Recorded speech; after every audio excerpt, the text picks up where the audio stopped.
环球大战线深入世界最前线，全球各地的观众朋友，大家好，我是叶思敏。今天节目一开始，我们先欢迎来宾，台大哲学系教授苑举正老师。思敏好，各位观众朋友，大家好。再来就是资深媒体人彭华干哥。思敏好，大家好。好，还有淡江大学财经系教授聂建中老师。思敏，各位观众大家好。好，所以观众朋友今天特别来关心到中东的战火现在进入倒数，尤其今天关心到的是伊朗现在祭出了它的射程高达1000公里的新款的导弹亮相。中国大陆现在传出有暗中帮助伊朗吗？再来就是俄罗斯是否也有介入？美国航母危在旦夕。今天就这些议题我们会一起来做关心。3个火线话题，我们今天请来宾来特别帮我们做解答。首先今天会来关心到的是伊朗的无人机逼近了林肯号之后呢，是直接被美军的 F-35给击落下来了。另一方面，革命卫队试图在另外一头呢强行扣押美国的油轮。中东战事现在被说是一触即发，美军能够掌握局势，避免战火全面蔓延吗？这是第一个问题。第二题我们会来关心到是在中国大陆的部分，它的一艘科考船现身在阿拉伯海，网络上现在还流出了一系列的卫星影像。在这个卫星影像当中，是以中文标示了许多美军在它的武器中东的部署，这是中国公开支援伊朗提供给他灰色的情报吗？那美军又如何反制这一场情报战呢？最后，我们今天也会来关心接下来的要在2月份特别关心，就是2月6号，美国跟伊朗会来谈这个核谈判。而在核谈判正式的进行前，我们看到伊朗直接抛出了他愿意承诺的事情，包括暂停他的核计划。浓缩铀会送往俄罗斯，川普则是要求说3个东西你要停和限制飞弹，这是第2个。第3个，也停止支持中东的代理人。这一场在2月6号的核谈判到底能不能成功？今天就这些议题，我们会一起来做关心。好，美伊关系现在到了随时开战的一个边缘的临界点了。3号来自于美国军方亲自的证实了，说有一架伊朗的无人机，这一架是夏德139，在逼近阿拉伯海的时候遭到了。在阿拉伯海林肯号的航母附近的时候，立刻是被 F-35战机给击落了。另一方面，我们则是看到伊朗则是试图登上了一个他看到的悬挂美国国旗的油轮进行扣押，战事现在看起来是剑拔弩张。另一方面，中国大陆有出手相助伊朗吗？来自于南华早报的报道说，看到了大陆的科考船现身在逼近林肯号的附近。再来就是我们今天要特别来看到这一张图。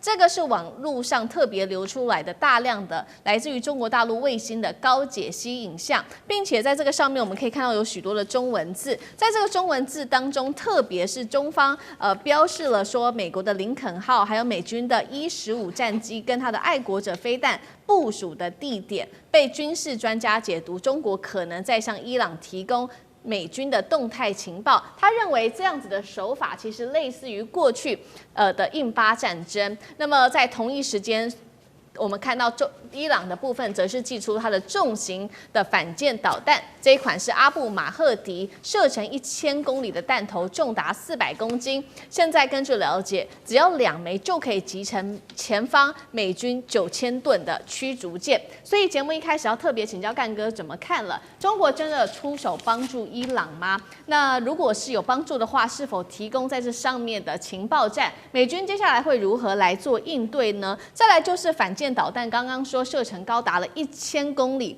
代表美国在中东部署的这个林肯号航母是逼近危险的吗？干哥怎么看？当然是危险，但我们要知道，伊朗这次它无人机逼近了林肯号，这就是一个讯号。为什么？因为大家在想说，已经相安无事了，你们不是已经上谈判桌吗？现在到底是要在伊斯坦堡啊，伊朗、美国的官员高阶他们都要见面啊，对不对？那现在到底是谈到什么地步？可是伊朗无人机怎么会在阿拉伯海出现？然后而且好像接近了林肯号，这事情意义很重大。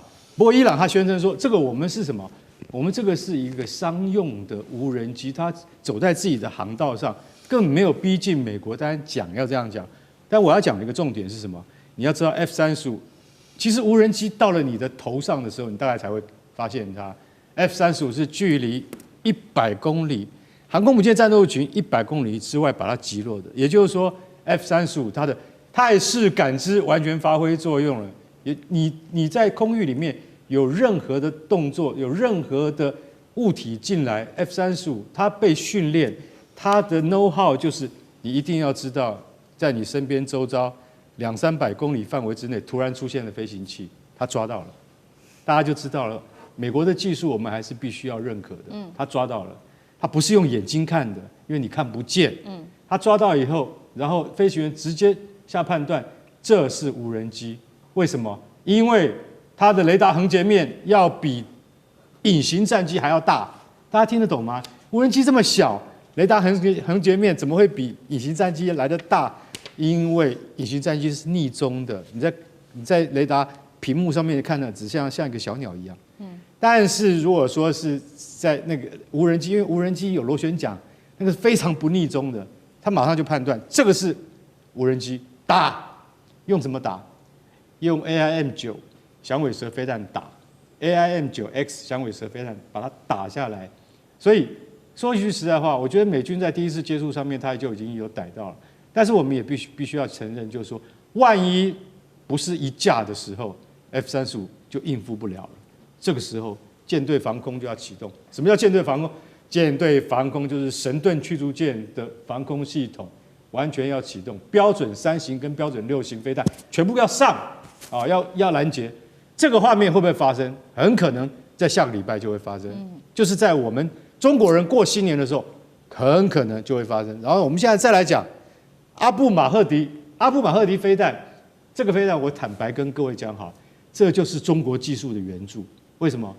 它的射程1000公里，然后它弹头400公斤，这个完全是常见实型的翻版。常见实啊，我最近有拿那个空6它身上的常见实给大家看，它就是长程巡弋飞弹，但它也有可能阿布马赫迪也有可能，它根本就是一种弹道飞弹啊。那因为弹道飞弹的技术比较复杂，我觉得不太可能会用在这种飞弹上面。但是它可以打到1000公里，那就是代表像跟我们的常见实型的飞弹是一样的道理。它能够飞这么远，然后呢，它飞这么远，它还弹头威力有400公斤。它要是一颗打到你美国航空母舰的话，是打不成的。所以这边我必须要先强调，400公斤的弹头打不成的。为什么？因为美国航空母舰总共11艘，每艘都是10万吨级的。你要2颗到3颗以上打中它，才能够把它打残啊。所以说，其实反舰飞弹它其实有一个，就是说怎么讲，就是说心理因素会比实际集成要来的有用。所以你就会看到说，阿布马赫迪真的是已经要他说你看2枚就可以集成驱逐舰没问题，但是你要打空母舰没有那么简单。不过最重要的是目标或怎么获得，这里面绝对有中国技术的协助。所以我觉得，如果真的开战的时候，大家要小心了。如果伊朗真的能够逮到美国的航空母舰战斗群的话，中国在这后面一定出了很多力的。同样是中国的角色，特别请教苑老师怎么看？现在是说中国也有暗中提供伊朗在情报上面提供给伊朗，老师又怎么看？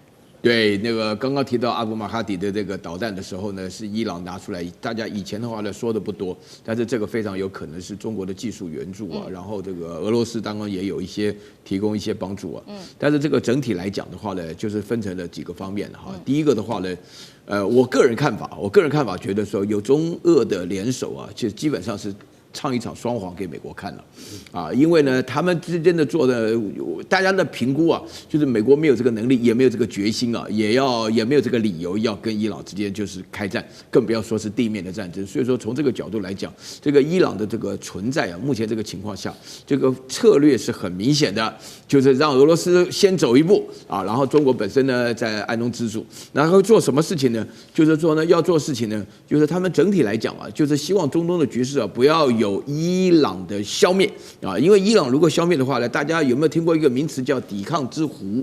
就是说原来的话呢，就是伊朗的代理人战争，就是从一开始到从哈马斯一直到这个叙利亚到伊拉克啊，然后到了胡塞武装什么的，全部都是伊朗支持的。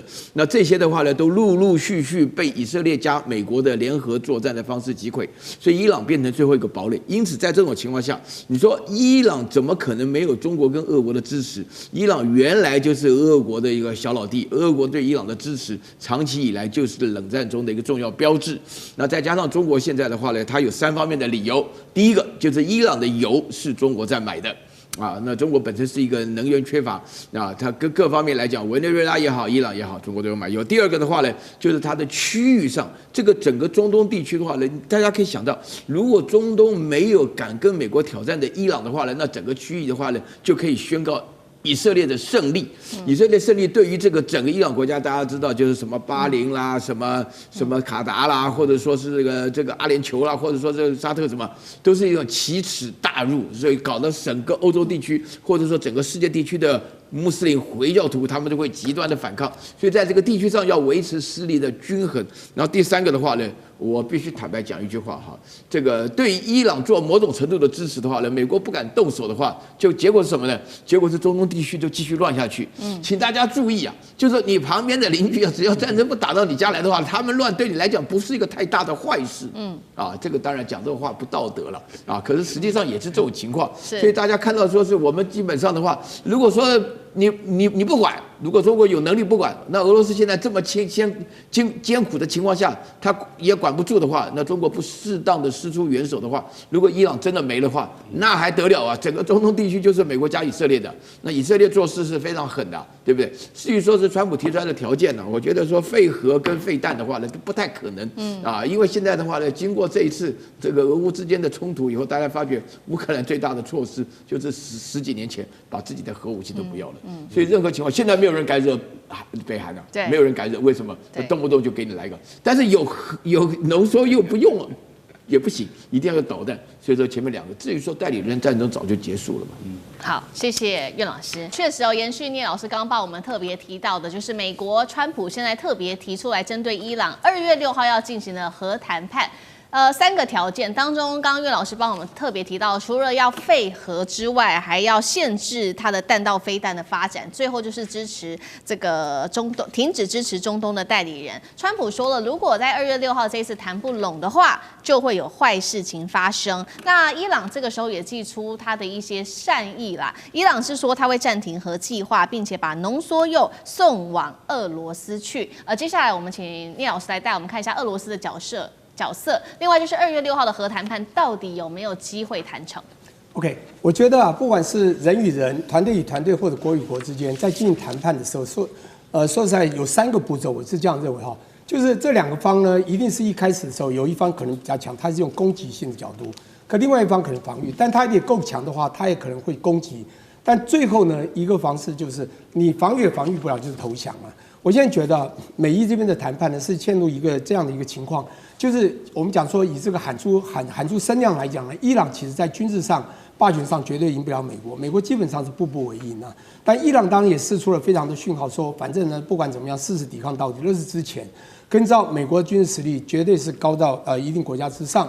那么而且呢，他的霸权呢，甚至他呼朋引伴的这个盟友的这个这集结地位也是比较有。因此，他如果继续的给这个伊朗一些威胁的话，伊朗当然最后还会选择你刚刚讲的所谓的善意。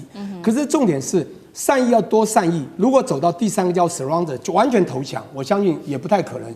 就像2战之后呢，日本呢讲不好听点，你已经这个是一个战败国，而且呢以前这么多的这个罪行，那当然你不能再有攻击武器，当然还是给你有一个保命叫做防御部队，叫 defense， 就他们的 national guard defense 防御部队。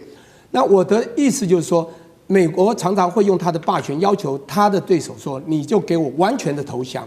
可是你知道，伊朗也不是一个所谓的这个三脚猫的很差的国家，只是碰到你这么强权，他当然会担心，因此他会谈另外一个方案。那刚才这个您可以看到，不管媒体上讲或者刚刚市民讲的，美国要的3样东西，第一样叫做终止核子计划。这个终止这不一样 ，terminate 是完全停哦，这就是投降概念。所以呢，伊朗会抛出一个说我们暂停核计划，而且他还丢出一个我把浓缩铀送到俄国，那他有个小小保护伞，因为这2个国家实际上都是有当然美国不是就比如以一战争的时候，他们都有所谓的代理人战争，他有前线代理，有后线代理，他可以也就是他要帮这些代理人去贡献，或者呢帮后面都有可能。他是前线代理之前，我们大家都知道黎巴嫩真主港也好啊，胡塞组织也门啊，或者巴勒斯坦这个哈马斯，还有呢像以前的委内瑞拉，当然像那个伊拉克等等都算。它背后还有2个核武大国，北韩、俄国。当然说不好听，还有一个中国，慢慢隐形。中国只是忍着不讲话，其实他也会适处的偶尔的提供资讯啊，这个跟这个印巴战争一样。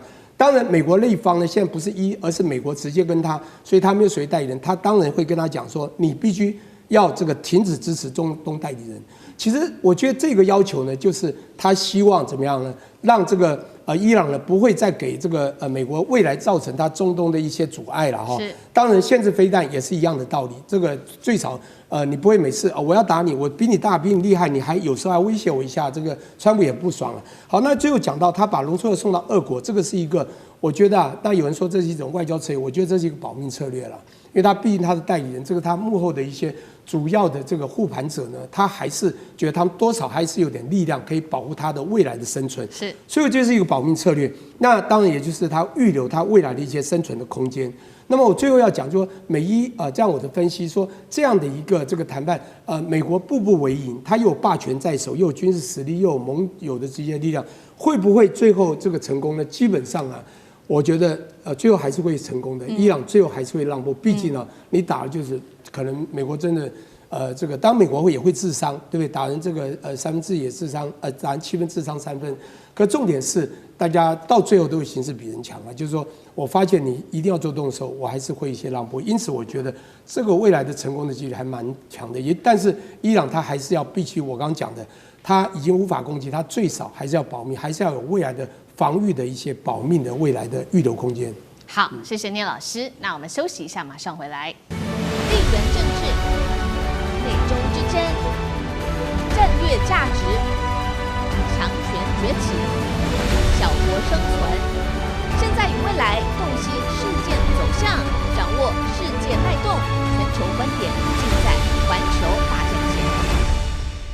接下来我们要来特别关心到俄乌战事，在冬季的时候，在这个时候，普丁开始进行了冬季大进补，尤其1月份，我们看到他在土地上。持续的推进猛攻，另外也祭出了锆石狂轰基辅，战场现在4/3的伤亡关键竟然跟中国大陆有关系。今天就这些议题，我们一起来做关心。本来以为在进入到这边俄乌的冬天这么冷的一个天气会让战线冻结，没有想到在这个时候，俄罗斯则是选择在零下-20度的这个酷寒当中全面的加压，来自于。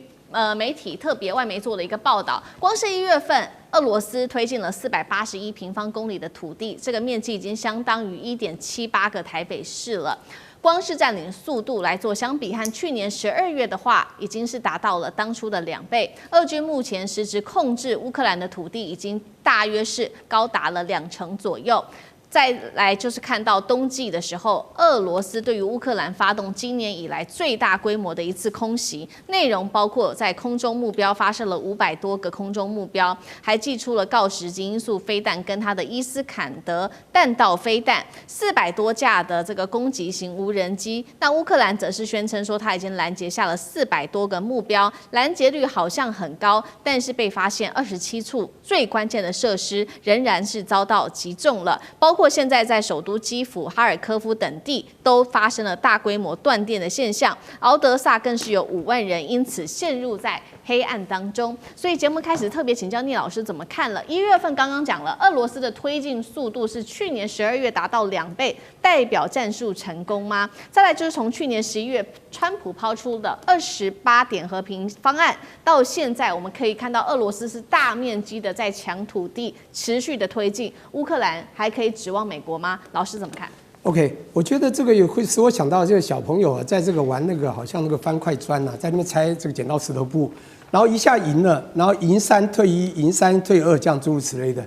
那有时候你也会看到媒体中发现乌克兰会反击，诸如此类，有没有？不管用无人机有形无形啊，那你会发现啊，但是我们看到的大概横观来纵观看之呢，这个当然俄军不管怎么说，他的这个我们讲这军事力量也当然是稍微这个后勤的力量等等，包括国家土地等等，可能会高于乌克兰一些。因此你会发现在整个这个4年多的战争情势之下，现在差不多4年了哈。战争情势之下，当我们讲俄国呢，当然所占领的高度是比较就被肯定的。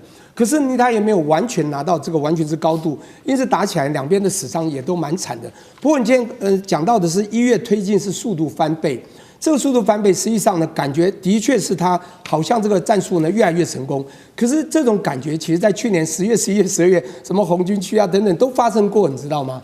也就是说，突然之间，俄国好像就一下就冲了3步。我刚刚讲的，后来乌克兰当然他们好像意志不服输，也会反击一下，他又会退一步。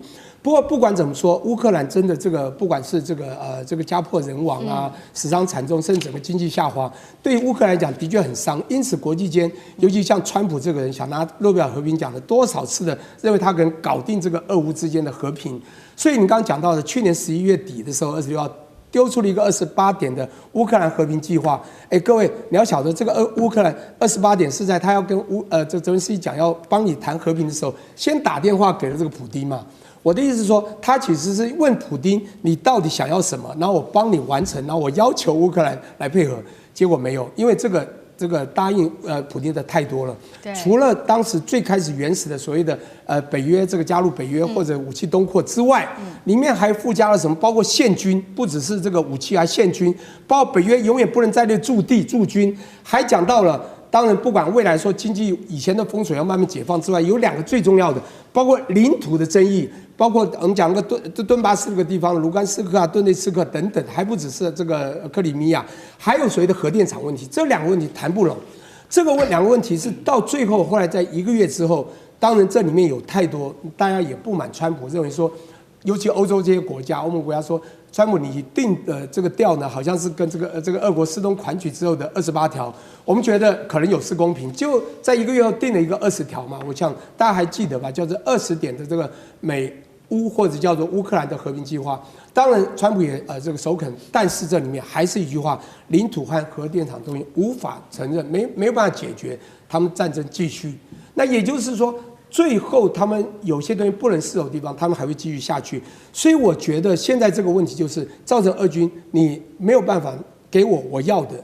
我当然觉得我现在呢所占的这个筹码较高，我就必须继续攻击。我觉得我们的后勤呢的力量也比你强，所以他还会继续的呢抢地抢筹码。所以乌克兰现在在谈判这个地方那我觉得他不是中了计，是因为他不愿意让步，也不愿意把它当这是。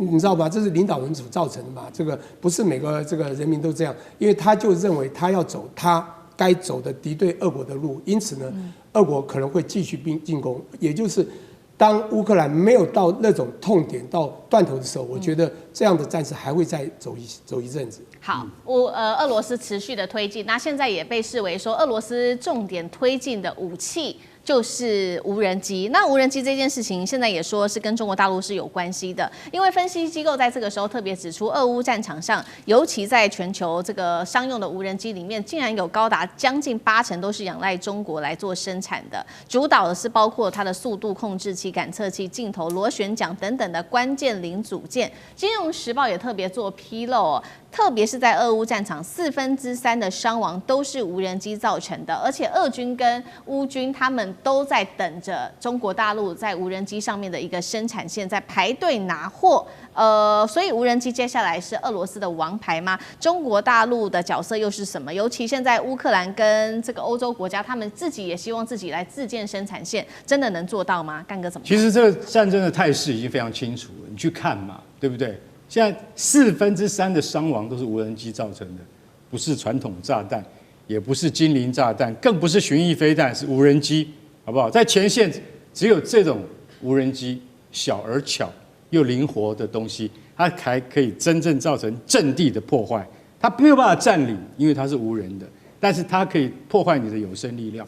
然后你要知道，谁是全世界最会造无人机的？中国。现在只是你知道商用的无人机的环节而已，那你还不知道军用的无人机系统，对不对？那大家知道吗？其实不管乌克兰或是俄罗斯，他们都是由来自中国的零件来装配，不见得是中国整批输入的，是，但是零件都是从中国来的，两方都一样。他们讲个笑话，无人机的那个他们的那个圈子里面说一个笑话，就是说，当这个乌克兰的代表团私下到中国的无人机的这个厂商那边去参观的时候，他是用分钟来算时间，你知道吗？为什么？就是说这个前3分钟我们到哪一站，后3分钟我们到哪一站，中间简报1分钟啊，这个绝对不能够破坏。为什么你知道？因为后面还有人等着要看。后面是谁？后面就是俄罗斯的代表团。对，也就是说，在中国的同一个工厂里面，前面是乌克兰代表团，后面是俄罗斯代表团，已经搞到这个地步了。所以你就晓得说，其实说一句实在话，老实讲一句，东西都来自中国，中国真的是供应链的大国。还有另外一个小故事，就是说，那个突然，那个乌克兰在看到这个他们的画面的时候，就看到中国提供的画面的时候，他说：“我们发现你这个高画质影像以前没有，现在这个摄影机是从哪里来的？现在好像是我们在俄罗斯的坠毁的无人机上面看到，然后中国的那个厂商一定会跟他们讲说，哦不，这不是我们的产品啊。然后乌克兰说再问一次，真的不是吗？然后那个中国厂商会说，好了，我们也可以卖给你。所以非常有趣，就是说，在无人机的市场里面，其实虚虚假假，真真实实。你老实讲一句，这就是商业，是啊。但是用在战场上，我今天要特别讲一句实话，如果俄罗斯没有乌克兰提供的，不就是那个中国提供的无人机的话，那根本这个仗打不下去。同样，乌克兰要是没有这样的无人机的零件供应，因为什么？我跟你讲，中国做最重要的部分，镜头，还有马达。还有什么？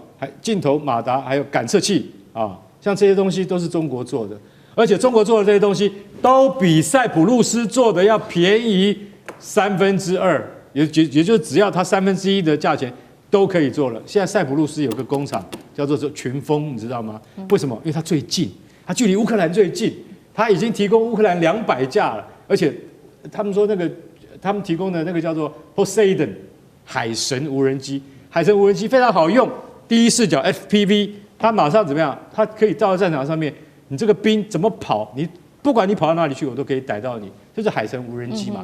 那海神无人机在塞浦路斯的这个工厂生产，老实讲，现在连丹麦啊、沙烏地阿拉伯啊、印度啊，通通跟他们买。但我坦白告诉各位，真正的产能是在中国。那中国的产能在哪里？不能告诉你。反正俄乌双方都需要靠中国来支持。好，针对这一场空袭，刚刚说了用了非常多大量的无人机。那其实呢，泽伦斯基他也痛批他痛批这个普丁是违反了停火的协议。结果跳出来反驳的，本来以为是普丁，结果没有想到是川普川普说了什么？他说他说昨晚狠狠的打了他们，是什么意思？他支持俄罗斯吗？岳老师怎么看？我觉得好，我刚刚很抱歉，思敏刚刚讲的时候我都笑起来了，因为这个其实讲起来就大家意想不到，这个事情的发展的过程当中是泽连斯基呢跑去找川普那个就是说是这个诉苦啦，就讲说这个普丁没有按照这个规定然后呢就是用打了这个发了这将近500多架的无人机把我们打得很惨，我们做了很大的努力要博取他的同情结果川普呢就讲说。普丁完全没有违反规定，为什么没有违反呢？是因为讲好停火到2月1号为止。那今天几号了？大家心里算，哇，那个泽连斯基就完全不了解了那在这种情况下呢，他暴露出一个非常的问题，就是说那个川普这个人他没什么修养他除了笨跟坏以外，他没修养，所以他根本就看到泽连斯基就像是个拖油瓶的一样，想要赖到我们美国头上来，门都没有然后呢，另外呢，这个《金融时报》今天讲了，我们有3阶段的停火。我刚刚把这2件事连在一起就是说。这个3阶段，《金融时报》讲的3阶段，第一个24小时内要是普丁违反，也就俄罗斯违反了停火规定的话呢，那么就是外交的口头警告，这个等于是没用的了。口头警告等于就是说谁都知道这个没用。然后如果你持续发展下去的话呢，那么就是由这个所谓的这个意愿联盟包含哪几个国家？英国还可以了，大概到给你来派出1个人，挪威、冰岛、土耳其。这算什么东西呢？就不知道。然后呢，如果超过了72小时的那种情况下的话呢，就是里面包含西方国家，其中特别强调包含美国在内就要干预了但是我跟前面一个消息大家讲得清楚，至于说普丁或俄罗斯有没有违反停火，是由川普一个人讲了算大家有没有听懂这里面？所以你这个他说没有停火就没有停火。现在川普本身的话呢，真的是希望俄乌冲突结束了，然后他腾下手来做别的事儿，就这么简单。所以你这个事情弄得就是泽连斯基没有搞清楚我们有一句话叫热脸贴到冷屁股就这种情况。好，谢谢苑老师。那我们休息一下，马上回来。地缘政治，内中之争。生存。现在与未来，洞悉事件走向，掌握世界脉动，全球观点尽在环球大战线。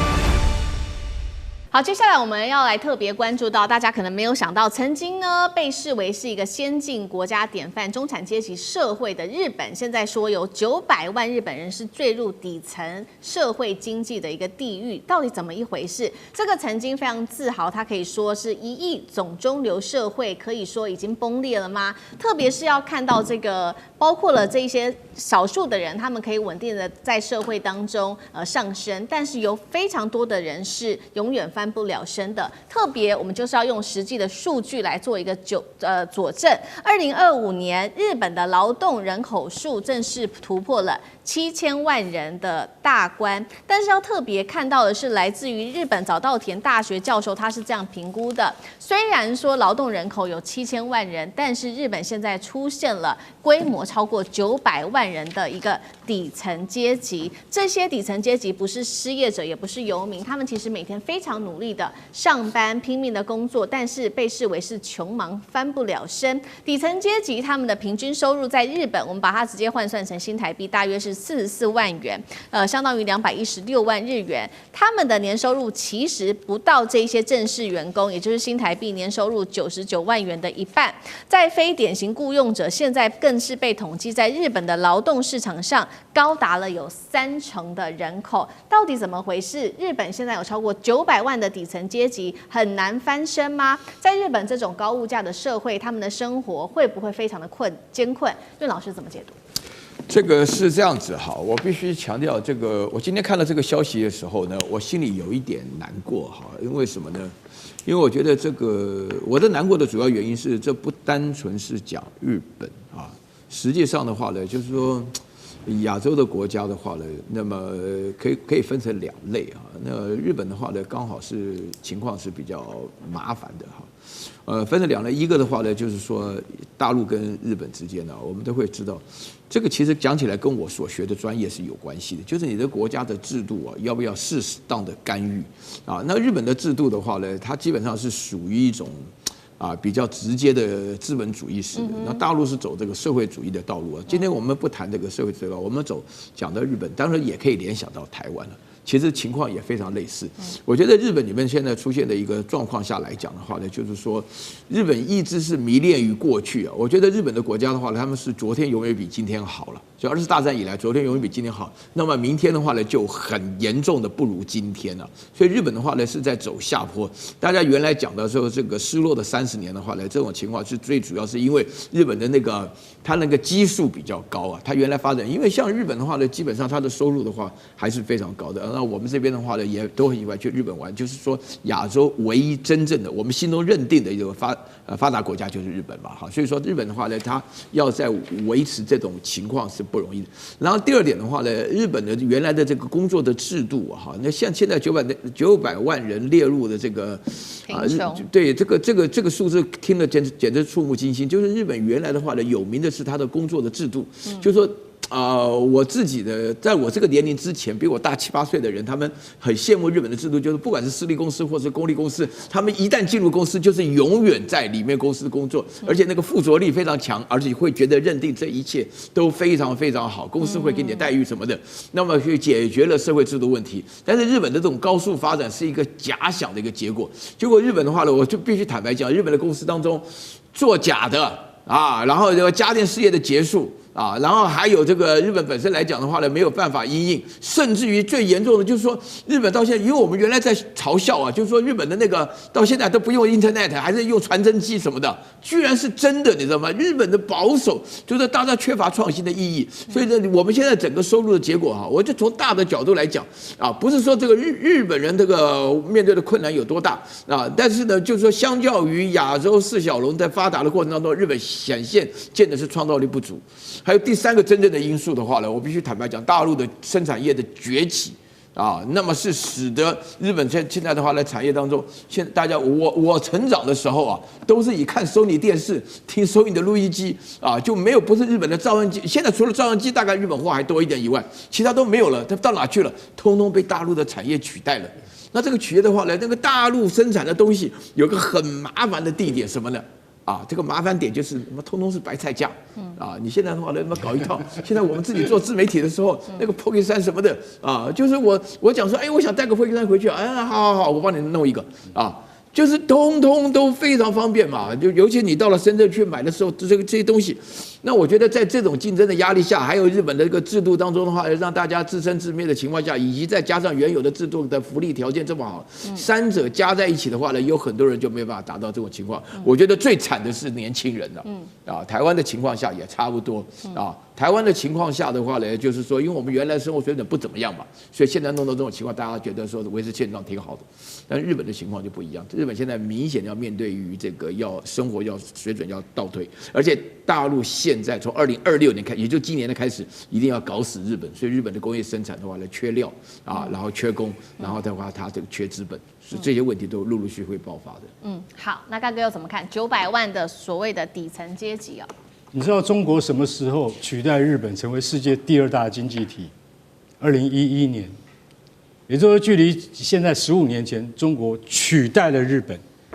那2011年跟日本的那个经济泡沫化，1990年已经相差20年，日本还是能够维持第2大经济体。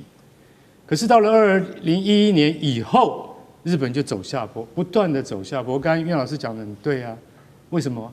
因为他们不是科技的大国吗？但你知道日本的，就说他在中层以下的国民，当时他们有一句话，在1970年代的时候，叫做1亿中流程。日本总共的人口不过是1亿2千万，但是他们说1亿中流程什么意思？我们这1亿人都是属于什么？都是属于中产阶级，不会有贫穷者，但是有少数的富人，所以这是他们很骄傲的地方。现在日本国民他们会讲，那个1亿中流程早就不见了，为什么？就像我们刚刚讲的，有900万的这个就属于底层阶级。我告诉各位，这900万的叫做什么？你知道？叫做永不翻身族。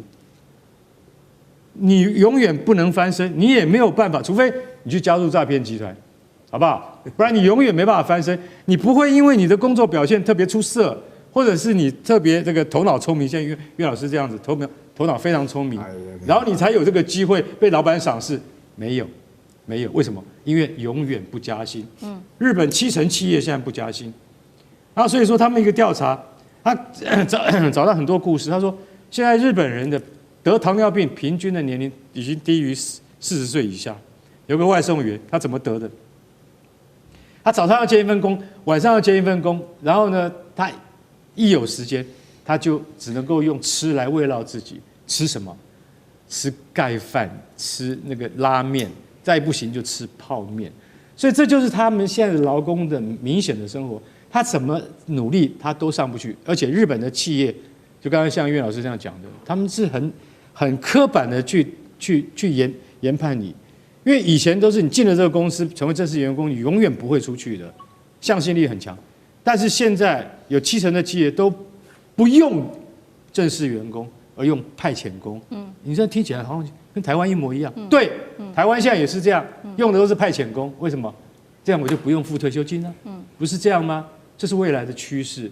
然后因为 AI 跟机器人之后，将来像日本、像台湾这样的环境只会越来越糟糕，对不对？还有最重要的一点，你知道日本人离婚之后苦的是什么？苦的是妇女。为什么？因为他们没有生产能力，他们在社会上相对弱势。这个2个社会的比较，你会发现台湾还是比较自由，日本反而怎么样？反而不自由，因为日本传统看待女性就是怎么讲？就是比男性要低的一阶，所以单亲妈妈很难带小孩，因为他们没有办法自谋生路，所以大家就晓得说，日本这种就是说已经是低层阶级的人会越来越多，而且在短暂的这个经济态势没有改变之前，他们也承认我们需要观光客，如果没有观光客的话，日本就会成为下流民族。所谓下流，不是真的下流，成为潮流的底下的民族，那一天很快就会到来的。好，确实，如这个干哥帮我们看到，那日本其实现在针对于单亲妈妈他们的受雇比例，现在最新出炉是非正规就业比例高达40%。现在担心说，很多的妇女也许他们是单亲妈妈，需要花时间在全天工作，无法陪伴孩子，会导致教育落差。那贫穷会不会世袭？等一下请聂老师看。那另外一方面，日本现在是先进国家当中贫穷率最高的。2018年统计说，它的贫穷率是15.7%。聂老师怎么看？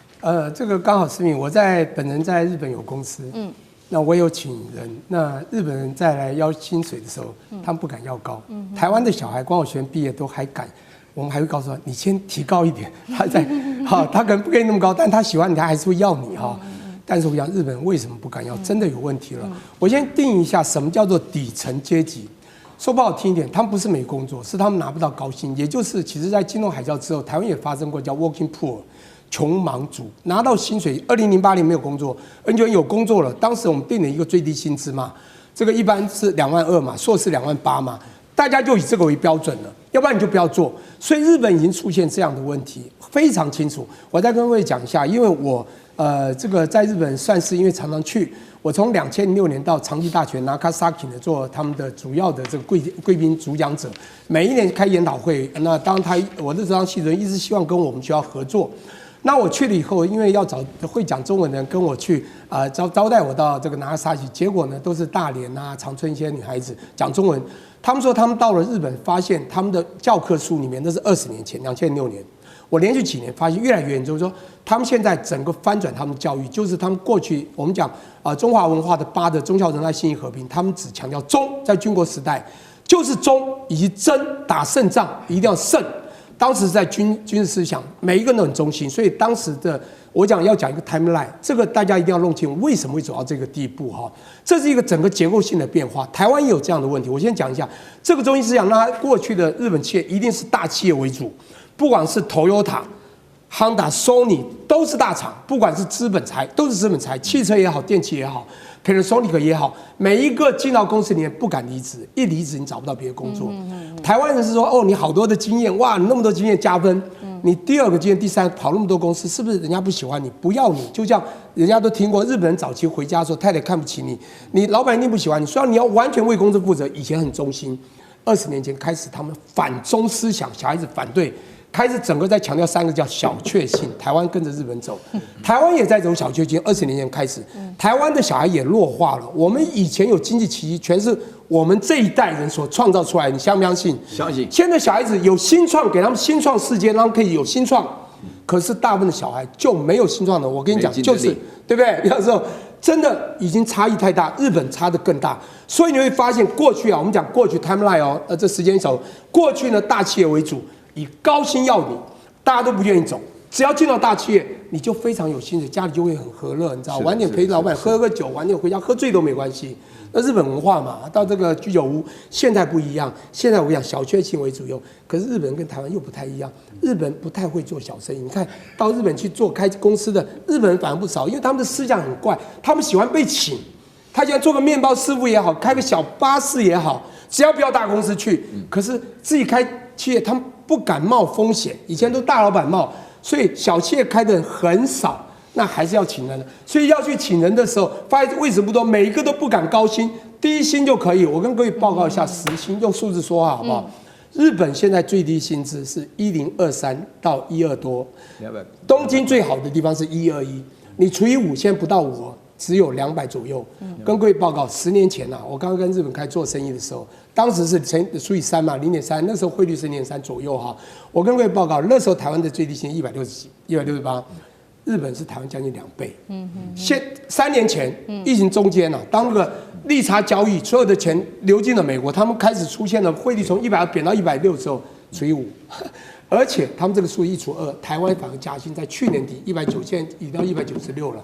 他们1除也是200，差不多。对，我请问一下，以他们那种生活环境，以他们那种这个消费水准，他们消费也低了，没有错。你知道，他们又不敢要求高薪，而台湾小孩100多请的小孩子，你对他不好，他就跑了，日本不敢哦。所以你会发现，这个已经产生非常明显的结构性的很大社会结构的变化。因此，您刚刚讲到这个非正规雇佣或者叫做非典型劳动者，到处都是，因为大企业是的不去，小企业又找不到，你低薪就够了，而且薪水就是低，所以 working poor 到处都是。因为我在那里，我感受蛮深的。是，谢谢聂老师跟我们分享。好，那我们休息一下，马上回来。地缘政治、内中之争、战略价值、强权崛起、小国生存，现在与未来洞悉事件走向，掌握世界脉动，全球观点尽在环球大战线。好，接下来我们特别关心中国大陆的 AI 在春节开战了。今天特别关注到的字节跳动跟阿里巴巴，他们都祭出超级大模型。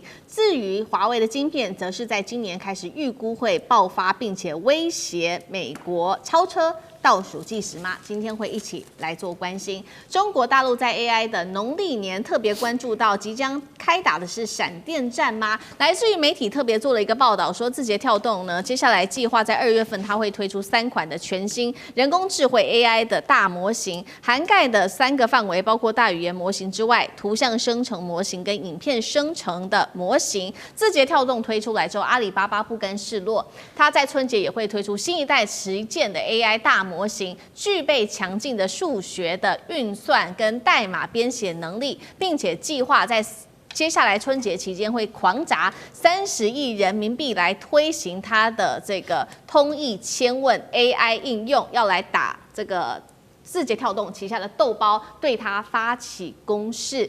去年红的是 DeepSeek， 今年有没有可能红的是字节跳动跟阿里巴巴推出的旗舰大模型？聂老师怎么看 ？OK， 我觉得啊，这个我们讲对岸中国真的大陆真的很特别，因为这个国家你说它集权嘛，它就是一个规划路线嘛。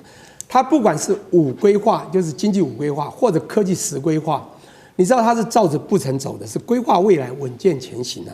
因为这个最重要的，我还是要谈一下，习近平上来之后，我不是在讲“一带一路”等等的这个国际布局，而是它的科技布局，在2015年写出了中国制造2025。在这个之前一年，2014年就扎了大基金一起计划，1387亿，主推就是 AI、5G， 后来半导体晶片，你知道在2019扎到2000多亿，到20233000多亿，后来现在呢就几乎全新的扎在对抗美国的制约，也因此你发觉只要有国家政策的走向，还有民企的活跃，因为这民企它早就已经在国家推动之下遍地开花了。而且你知道，不管是基建狂魔所造成我们看到基建的可怕，整个科技可怕，科技是比较隐性的，你是看不到像一栋一栋盖起来。你不管晶片也好，大数据也好 ，AI 的变化也好，都是隐性的，你是看到出现产品才会看到。但是他们在进步的时候，从安徽啊，这个所谓的合肥开始，中国科技这个大学开始一直在推的时候，你知道，我很早在2014-15去安徽讲学的时候，就听到什么3纵3横等等，要怎么样走进未来的 AI 世界，你就发现中国制造2.5讲了2个话，叫工业化、资讯化，它把这个基础 base 的非常底。然后呢，在2化之后推定3步走，说25年要做到世界制造强国，它强调是未来的资讯制造哦，35要成为前列国，45要世界第一国，里面有9大任务，就不细讲了，10个科技领域，现在每一个都发生了，都出现了。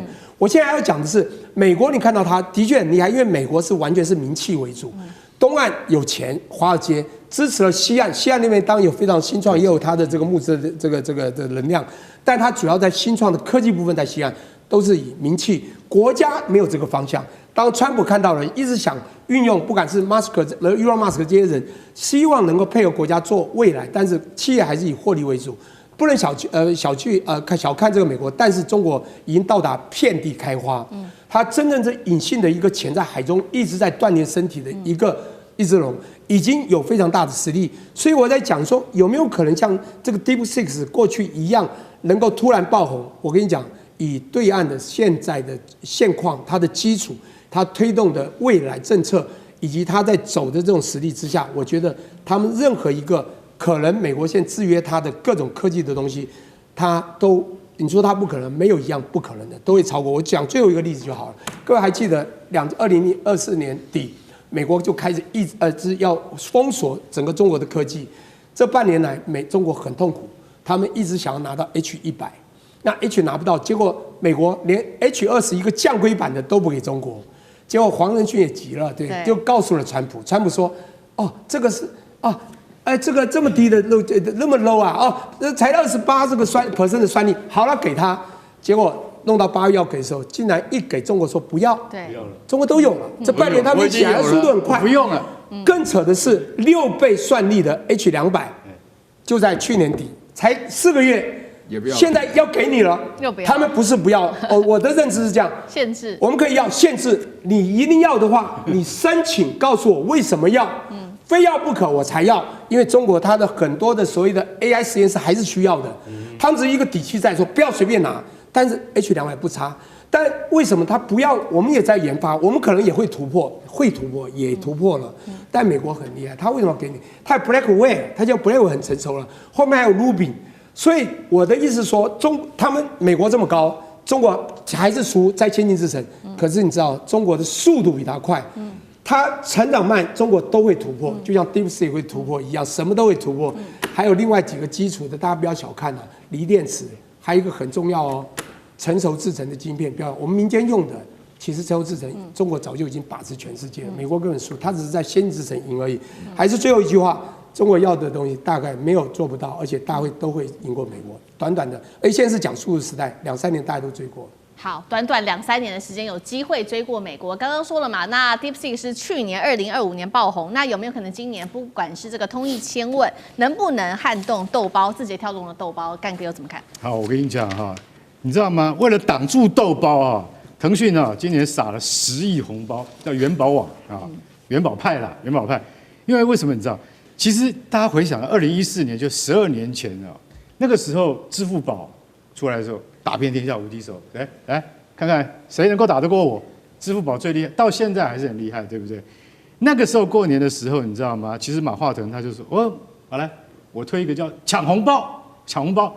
什么叫抢红包？抢红包就是我提供大概1亿人民币的红包啊，你只要上来用我的软体的话，我跟你讲，你就可以拿到最大的红包。”人民币1万块，这个奖有好几百个，那时候真的吸引很多人来用什么？